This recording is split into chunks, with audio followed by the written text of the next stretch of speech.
Welcome to Storytimer at Large. Anna E. Bergman and Octavio R. Martinez. Inside a Rockford, Illinois tavern, a dance contest was held. Anna Emily Bergman, 18, and Octavio R. Martinez, 32, won the twist competition on August 8, 1962. Their prize was a bottle of champagne. The two left the tavern together with their bottles shortly after. Perhaps they left the tavern quickly, as they had already sensed trouble brewing. What had been a fun night out dancing had turned ugly, and later would turn deadly. They were carjacked almost immediately in Octavio's car. His car was later driven back to Rockford, Illinois, and parked. Octavio R. Martinez was found shot to death and thrown from the car almost immediately after leaving the bar. He was found that night. He was found about 7 miles from the tavern. A week later, and 16 miles south of the tavern, a man spotted bare feet protruding onto the road. The area was an out-of-the-way road that was seldom used. 18-year-old Anna E. Bergman had been shot once. It seems that the two were definitely victims of a hate crime. In 1962, a pretty, blonde young woman dating a Hispanic man would have angered some racist patrons of the bar, I imagine. I think that several people would have had to be involved.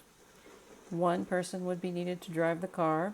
I think at least 2 others could have held on to Anna and Octavio, or perhaps only one person holding them at gunpoint as they left the tavern. Anna would have had to have seen Octavio's murder. How cruel and how terrifying for her. Octavio Martinez was a widower. He lived with his parents and his 2 young sons. Anna lived nearby in an apartment with 2 roommates. The two had been dating for just a little while. Octavio's 2 children then had to grow up without their father after already losing their mother. Who did this? It's likely that there were witnesses at the tavern who could have pointed out suspects to police immediately. Did they not come forward out of fear or loyalty or because of shared racist feelings? A tavern in Rockford, Illinois likely had a great many regulars. I would imagine quite a few people there that night saw what was happening and guessed what would happen next. They might not have stepped up out of fear. Maybe some of them wanted to help, but felt powerless.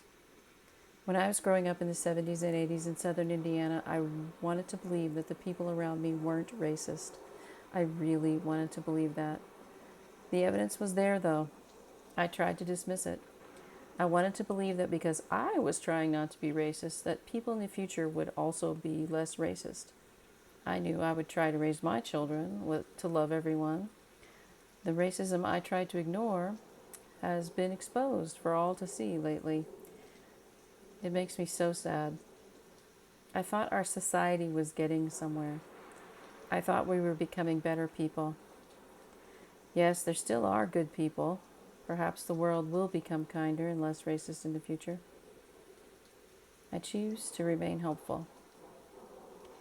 Anna Emily Bergman is buried at Willwood Burial Park in Rockford. She has 2 entries on Find a Grave. One has an incorrect date of death. The correct date is August 8, 1962. Octavio R. Chico Martinez is buried at Calvary Cemetery in Rockford, Illinois. Someone knows something about Anna's and Octavio's murders. Maybe you've heard something in the years since 1962. Maybe your tip could help solve this crime.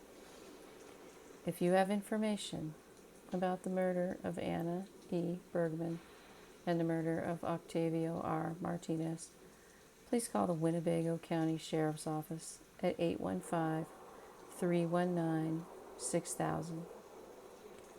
Rest in peace, Anna and Octavio.